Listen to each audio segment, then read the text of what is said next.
Hey guys, how's it going? It's Douglas here at Drumwood Productions, bringing you a quick review of the new Funworld Ghostface Knives. So guys, there's technically supposed to be a few different versions of the Ghostface Knife released this year. So far, we've seen, of course, the standard chrome Buck 120 style knife, which is the main new piece that we're going to be talking about today.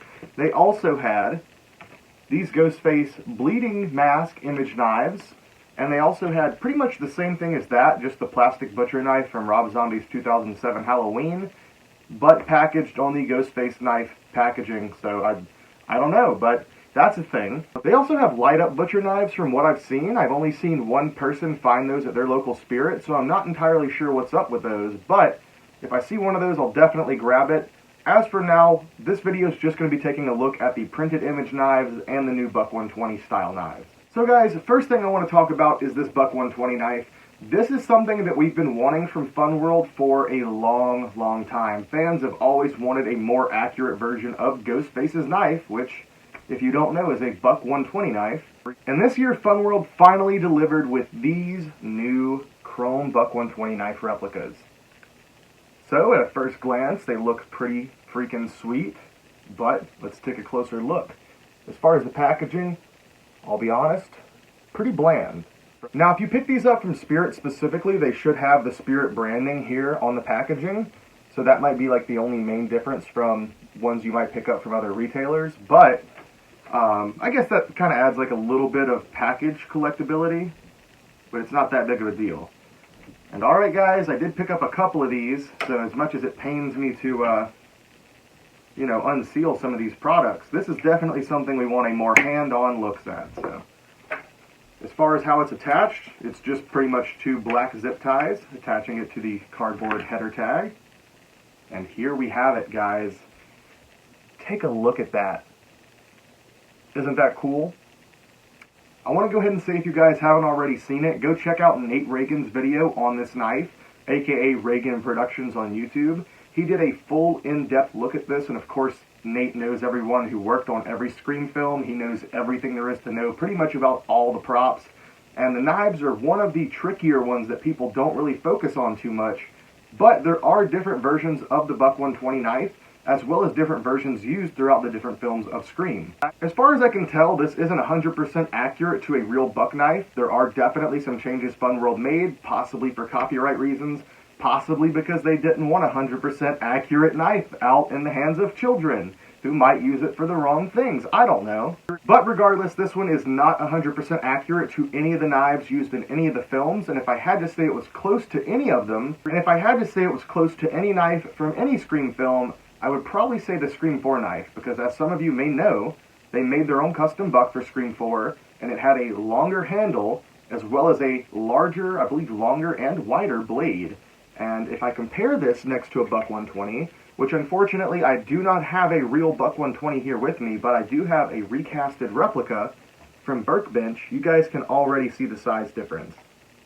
If I put them side by side, it does have a longer hilt. It also has a longer and wider blade. The blade on the replicas here, obviously much thicker, on like an actual buck knife, whereas the ones produced by Funworld are very thin. If you look at the cross guard, you can see how wide and round it is, as opposed to how, I guess, like slim and squared off more so this one is. So yeah, definitely a few differences here. Also, if we look up close, you will notice there's no black pinstriping on the cross guard or the hilt, whereas, obviously that's a trademark of these classic knives. So yet again, it could be another way just to show that this is a toy, but I mean, that's just really small detail, so it probably has more so to do with copyright reasonings. But if you guys wanted to add the pinstripe, you absolutely could. Just go get some black pinstriping tape, and you can do that no problem. I'm pretty sure that's what most people who make these replicas do anyway. They're not painting on these lines. So yeah, as far as accuracy to the Scream films, I think that pretty much covers it. Like I said, it's not really 100% accurate to anything. It is its own thing. But the nice thing about how Funworld finished these is that there's no pinstripe on the cross guard or the hilt, and that actually makes it accurate to the Scary Movie knife as well. Let's show you guys this. I went ahead and pulled it out of the display case. This is a Scream-used Hero killer knife from Scary Movie. So, fully chrome blade. Yet again, this one being chrome, resembles it very well. Chrome knives were also pretty much used for Scream 2. I believe technically they were aluminum, but they were like a mirror finish aluminum, so it looks like a chrome knife. So these would be really, really good for Scary Movie or Scream 2 style knives specifically. And as you can see here on the Scary Movie knife, on that handle, the crossguard and the hilt are missing the pinstriping as well, and it just has a black handle. Just like this. So if you're trying to be the What's Up Killer, or the Smiley Killer, or even the Stoned Killer, this is perfect for a Scary Movie knife, as well as the actual Scream knife. So all in all, I think this is a pretty amazing prop. I think Funworld did a great job on designing it, on making it look a little cartoonish, a little bit different, but also close enough to definitely give off that perfect Ghostface knife style.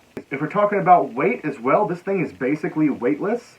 It seems like the blade is a separate piece, and the handle seems to be two separate hollow pieces of plastic that are sandwiched together. And if I'm guessing, I'm sure the blade kind of runs straight through the middle of the handle. And yeah, overall, very, very lightweight, which is good for cosplaying if you're carrying it around a convention, etc. Really, I guess the only issues I would have with this thing possibly are the fact that it has such a thin blade. I'm going to test flexing it a little bit this way and the other way. I don't want to bend it too far. Obviously, with it being plastic and being so thin, I'm sure that if you bent it too far either way, that it would for sure break, which probably isn't a bad thing. You don't want kids trying to stab each other with these, even as a joke or seriously. And, you know, you could just be playing around like you're going to stab your friend with a fake knife that's a little bit too rigid. You could actually puncture them or hurt them in some kind of way, at least cause some bruising or something. With this, I mean, if you stab someone with it full force, you could cause a problem, but you would probably just break the knife, which is probably a good thing. So overall, these are very fragile, but I will say this, for only $10, it does not get better than this. People have been paying $100 plus for $120 replicas that are made out of resin that you can't even take into conventions now. Unfortunately, because of that previous reasoning of, you know, people trying to stab each other even as a joke, or I guess maybe, you know, getting actually heated and trying to stab someone with a fake knife. With resin knives, even though they're not super sharp, it's still a really pointy, hard thing that you can definitely puncture someone with if you so choose to. So a lot of cons have been banning those and not allowing any kind of replicas unless they're basically like plastic or foam. So with that being said, these are pretty freaking amazing for that reason alone. If you're going to a convention or going to some kind of public event, there's no reason you shouldn't be carrying one of these and you should carry a real dulled down knife or a resin knife instead. There's literally no reason for it. Now, if you're doing professional photo shoots or something like that, having a real knife or even having a high-quality resin replica makes total sense. But outside of that, personally, I'm siding with these all day, every day. Now, another thing that I don't necessarily like about this is right here on the silver part, they printed all of the copyright information. I don't know why they did it here. They could have put it on the handle in the black, whether it had been a receded rectangle that had everything printed, or even just raised up like it is, but on the black.